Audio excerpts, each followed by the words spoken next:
I wonder if pop music as we know it is over. Hi, I'm Steve. This is the final episode of SFO. I'll still be writing reviews on Instagram and such, but I've taken a job with a new employer and probably not going to have as much time at home to do these things, much less any downtime at home.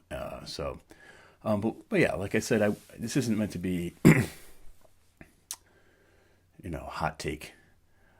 But I think we're certainly on the downslope of pop music. It seems like this isn't about artificial intelligence. That's a whole other debate. But really about the lack of human innovation in pop music recently. 40 something white male having trouble keeping up with the times, perhaps. This was the first week since 1990 that a hip hop song hasn't been in the US top 40. That's pretty amazing. And I just can't ignore the age of the genres we're still keeping alive. Hip hop turned 50 a couple years ago.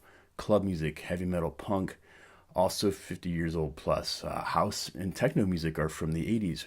Rock and roll or the jump R&B blues that started it are in their 70s and 80s. Jazz, blues, and country are more than a century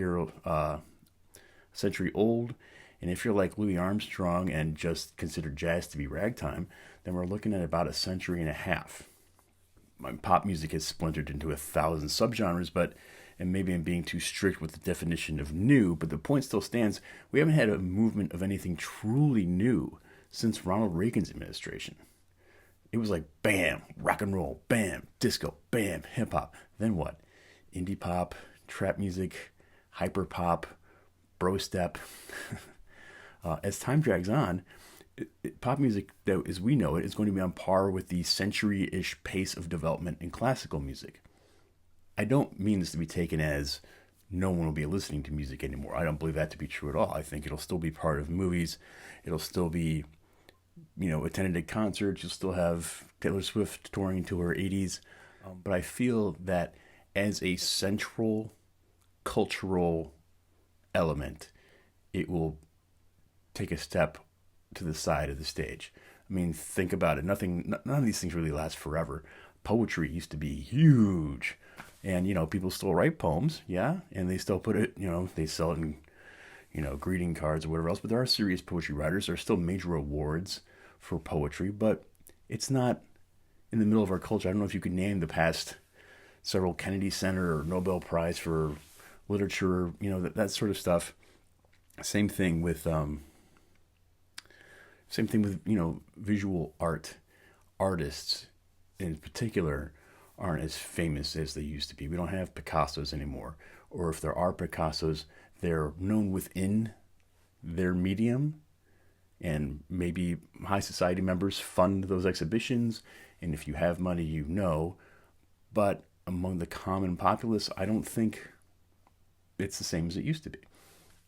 But what will the next iteration of pop music look like? Would the next movement be something highly dissonant because our ears are be so inured to 4/4 beats and an 8-note scale? Or will music just be, passe, something old people entertain themselves like their ancestors did with storytelling or going to the circus? Will AI content be so ubiquitous that music will actually be a turnoff? The point is, music has only been the way it is now for a relatively short time. It was formerly interactive. It isn't anymore. Some people just use it as, oral wallpaper. The constant chatter about meager streaming royalties and the high costs of touring. Well, maybe Western culture will return to an age where being a working musician isn't feasible like it was when the only working musicians played in orchestras or at aristocratic parties. Everyone else who performed music was like a drifter or a vagabond, paid in food and some brothel credits. Like when acting was a disreputable job. Should we assume that being a musician should always be a widely held career? Should this be in perpetuity when historically it hasn't been the case? Not being a working musician, of course, I have an opinion on this. I privately pine for the days when being a local musician as part of a community was a goal. Before there were homogenized playlists on radio and TV. The national charts didn't matter, or they were more vaguely contrived than the local charts. But, VJ Records in Chicago, Motown in Detroit, Stax in Memphis, and so on. Instead of Beyonce and 18 tractor trailers crossing the land, make your music scene a tourist destination. Want to see Goose? Visit Connecticut. Doechii? Head to the swamp on a hovercraft. Despite all our cliches like nothing lasts forever, we do tend to embrace the illusion of permanence. The music industry has never been perfect, and in fact, it has historically been run by people who appear to hate music and musicians. Why would we want to keep this going?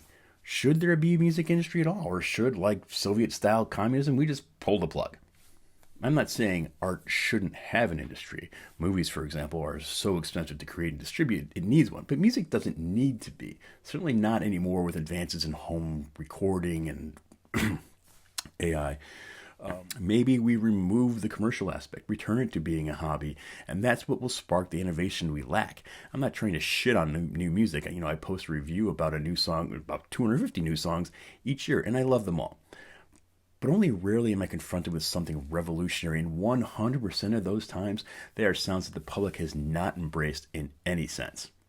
This might be the perfect time to do it. And let me repeat, it used to be that to hear music, you had to go somewhere, or it was being played by you, and it was fully interactive. Now it's so passive, it shouldn't be surprised that it sounds that way. Thanks for watching.